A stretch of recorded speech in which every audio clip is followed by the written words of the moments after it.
Biology is the study of life or living matter. It is known as the life science. Life arose from the Earth's first ocean, which formed some 3.8 billion years ago. Since then, water continues to be the most abundant molecule in every organism. Water is important to life because it is an effective solvent, capable of dissolving solutes such as sodium and chloride ions or other small molecules to form an aqueous solution. Today we'll be talking about everything biology. So let's stay tuned.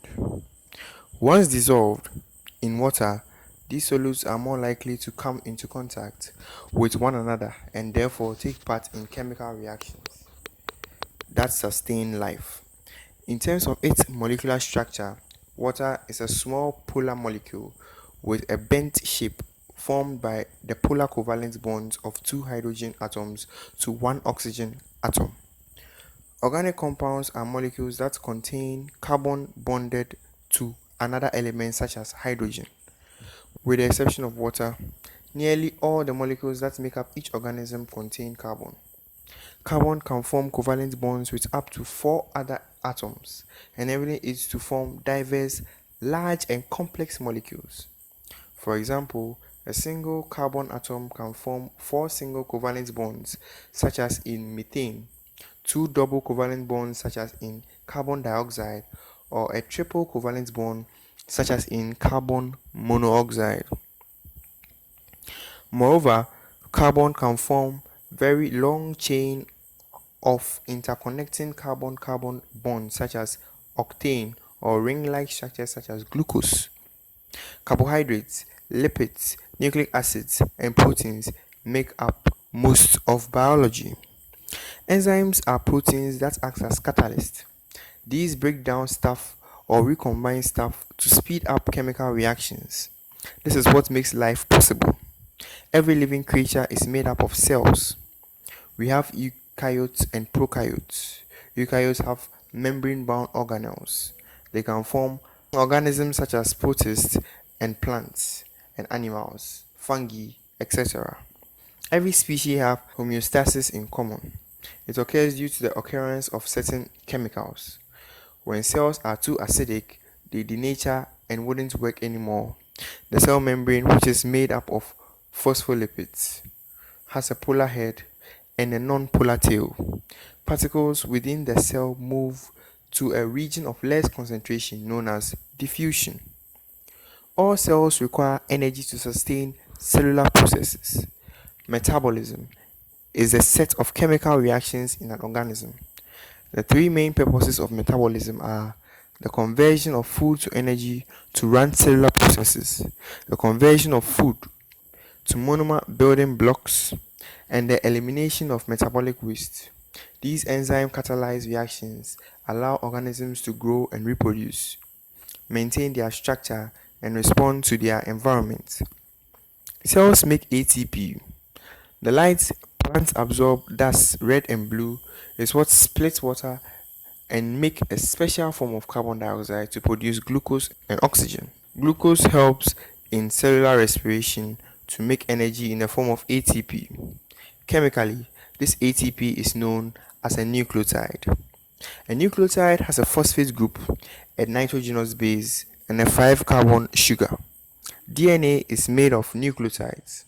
DNA consists of two strands of nucleotides, a 5-carbon sugar, and a nitrogenous base which comes in flavors of adenine, guanine, cytosine, and thymine or uracil. These bases could form base pairs by the help of hydrogen bonds binding two of them together. Adenine binds with thymine and guanine binds with cytosine.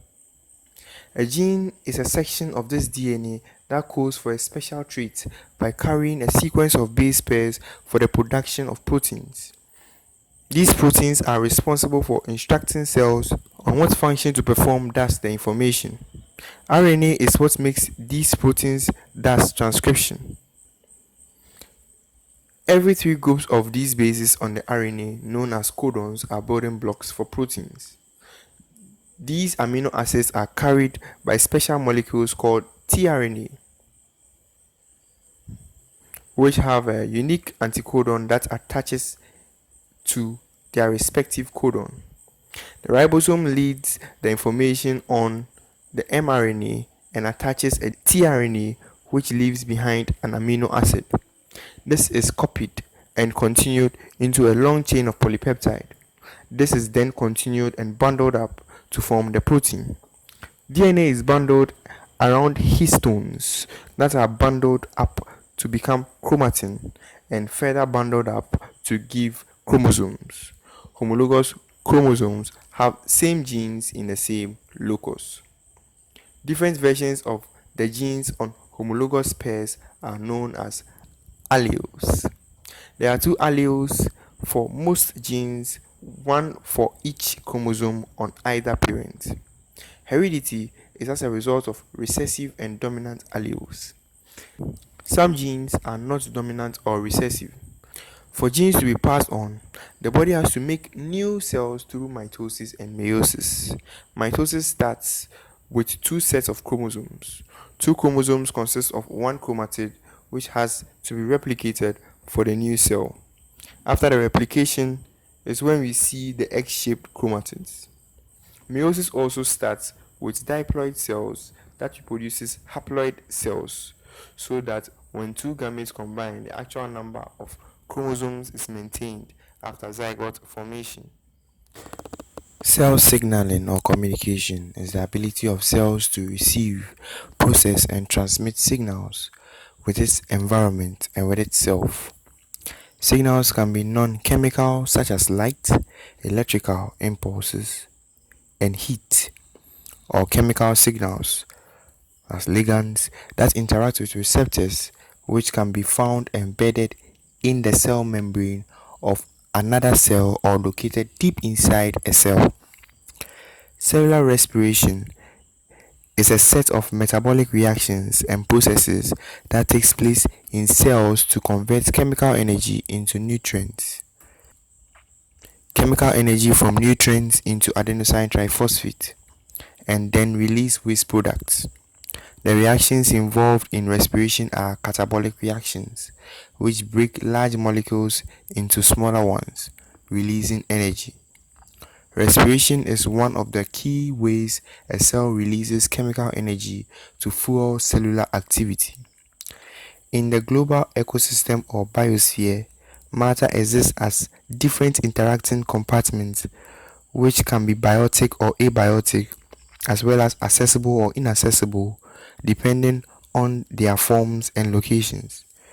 Conservation biology is a study of the conservation of Earth's biodiversity with the aim of protecting species, their habitats, and ecosystems from excessive rates of extinction and the erosion of biotic interactions. 2 years of his life he thought was wasted. He wandered around the desert, figuring out whether he could get remains to restart his plantation and get better ways to avoid those special ops or whatever. Khalid is now thinking he has failed in the conservation biology aspect. This he was thinking until he chanced upon 5 boxes. These boxes were all filled with equipment. Why did those people leave this here? He wondered.